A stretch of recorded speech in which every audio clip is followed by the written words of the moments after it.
بسم اللہ الرحمن الرحیم۔ السلام علیکم۔ 9 بردرز ٹی وی رابع اقبال کچھ انٹرنیشنل خبروں کے ساتھ۔ ناظرین، سب سے پہلے آپ ہمارا چینل سبسکرائب کر لیں تاکہ ہماری ہر آنے والی ویڈیو آپ کو بر وقت موصول ہو سکے۔ پہلے نظر ڈالتے ہیں کچھ پاکستان کی خبروں پر۔ پاکستان مرحلہ وار لاک ڈاؤن ختم کرنے کی طرف جا رہا ہے۔ اس وقت پاکستان میں کرونا وائرس سے متاثرہ مریضوں کی تعداد تقریباً 37,000 سے زائد ہو چکی ہے اور ہلاکتیں 791 بتائی جا رہی ہیں۔ کہا جا رہا ہے کہ سب سے زیادہ ہلاکتیں صوبہ خیبر پختونخوا میں ہوئیں۔ ناظرین، پاکستان میں اگر اسکولوں کی طرف چلیں تو پاکستان کے پرائیویٹ اسکولوں کے ٹیچرز یونین کا کہنا ہے کہ بورڈ کے امتحانات منسوخ کرنے کی بجائے کوئی ایسا لائے عمل لایا جائے جس سے امتحانات بھی ہو سکیں اور لوگوں کو نقصان بھی کم سے کم ہو۔ اس چیز کو سامنے رکھتے ہوئے ان کا کہنا تھا کہ بورڈ کے امتحانات سماجی فاصلے کو برقرار رکھتے ہوئے کروائے جا سکتے ہیں۔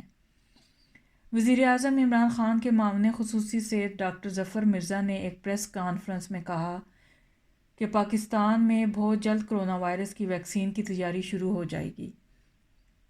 ان کا کہنا تھا کہ دنیا بھر میں ابھی تک کرونا وائرس کی کوئی ویکسین سامنے نہیں آئی، تاہم پاکستان کی دوا ساز کمپنیوں کے مطابق اس دوا سے 30% بیماری میں کمی آ سکتی ہے۔ ان کا یہ بھی کہنا تھا کہ پاکستان سے 127 ممالک کو یہ دوا ایکسپورٹ بھی کی جا سکتی ہے۔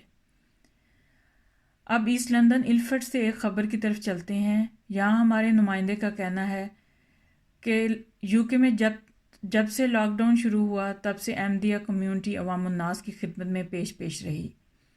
احمدیہ کمیونٹی کے مرد ہوں یا عورتیں ہر ممکن لوگوں کی خدمت کرتے ہوئے نظر آ رہے ہیں۔ احمدیہ کمیونٹی باقاعدگی سے چرچز، فوڈ بینکس اور کیئر ہومز میں کھانا اور دوسری ضروریات کی چیزیں پہنچا رہے ہیں۔ اس کے علاوہ ماسک اور PPE تیار کر کے کیئر ہومز میں مہیا کیے جا رہے ہیں اور لوگوں کی مالی امداد بھی کی جا رہی ہے۔ امریکہ میں ابھی تک 3,60,00,000 لوگوں نے بے روزگاری الاؤنس وصول کرنے کی درخواستیں دی ہیں۔ امریکہ میں ابھی کرونا وائرس سے 85,800 لوگوں کی اموات ہو چکی ہیں اور 14,17,000 کنفرم کیسز ہیں۔ امریکہ اور چائنا کے رشتے کتنے خراب ہیں، اس کا اشارہ ایک دفعہ پھر ملا جب صدر ٹرمپ نے ایک انٹرویو میں کہا کہ چائنا کرونا وائرس کو روکنے میں ناکام رہا۔ انہوں نے یہ بھی کہا کہ امریکہ چائنا کے خلاف کچھ سخت اقدامات اٹھا سکتا ہے، جبکہ چائنا یہ کہہ رہا ہے کہ اس نے کرونا وائرس کو لے کر کوئی انفارمیشن نہیں چھپائی۔ ناظرین، جاپان کی بات کرتے ہیں تو کچھ علاقوں میں ایمرجنسی اٹھنے کے باوجود جمعے والے دن ٹوکیو اور اس جیسے کئی بڑے شہروں میں پابندیاں ابھی تک نافذ رہیں اور لوگوں کو اتنی آسانی سے باہر آنے اور جانے کی اجازت نہیں دی جا رہی۔ کہا جا رہا ہے کہ جاپان کے دارالحکومت میں کرونا کے ٹیسٹوں کو بڑھا دیا گیا ہے، جس سے اندازہ لگایا جا سکتا ہے کہ وہاں ابھی بھی خطرہ موجود ہے۔ چین کی طرف چلتے ہیں تو چینی حکومت نے اب فیصلہ کیا ہے کہ اب ہر شہری کا کرونا وائرس کا ٹیسٹ ہوگا، چاہے ان لوگوں میں علامات ظاہر ہوئی ہیں یا نہیں۔ یہ اقدام اس لیے اٹھایا جا رہا ہے کہ شہر میں اسکول اور کاروبار کھولنے میں آسانی ہو سکے۔ آسٹریلیا میں پچھلے کچھ دنوں سے کرونا وائرس کا کوئی نیا کیس سامنے نہیں آیا، جو کہ بہت ہی خوش آئند بات مانی جا رہی ہے۔ حکومت نے لاک ڈاؤن میں آہستہ آہستہ نرمی بھی کرنی شروع کر دی ہے۔ سماجی دوری کا خیال ابھی بھی رکھا جا رہا ہے، لیکن اب لوگ باہر نکلنا شروع ہو گئے ہیں اور چند ایک کاروبار بھی کھل گئے ہیں، لیکن پلے گراؤنڈ اور آؤٹ ڈور جم پر ابھی بھی پابندی برقرار ہے۔ کچھ دکانیں بھی کھلنے کی اجازت دے دی گئی ہے، لیکن ایک دکان میں 5 سے زائد افراد کھڑے نہیں ہو سکتے۔ اسی طرح شادیوں میں پہلے 5 افراد سے زائد اکٹھے نہیں ہو سکتے تھے، لیکن اب 10 افراد کو اجازت مل گئی ہے۔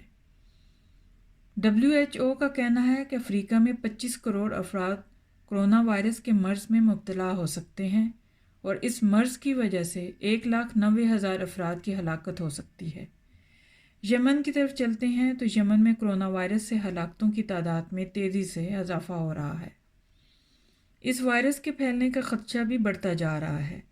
یہ بھی کہا جا رہا ہے کہ یمن میں کورونا سے ہلاکتوں کی تعداد اس سے بہت زیادہ ہے جتنی سرکاری طور پر بتائی جا رہی ہے۔ ناظرین، اب کچھ مختلف ممالک میں کرونا وائرس سے ہونے والی اموات کی تعداد۔ UK میں تقریباً 33,614، اٹلی میں تقریباً 31,368، امریکہ میں 86,571، اسپین میں 27,460، انڈیا میں 2,650، جرمنی میں 7,928 اور پاکستان میں 803۔ ناظرین، آج کے لیے اتنا ہی۔ 9 بردرز کی ٹیم کو اجازت دیجیے۔ اللہ حافظ۔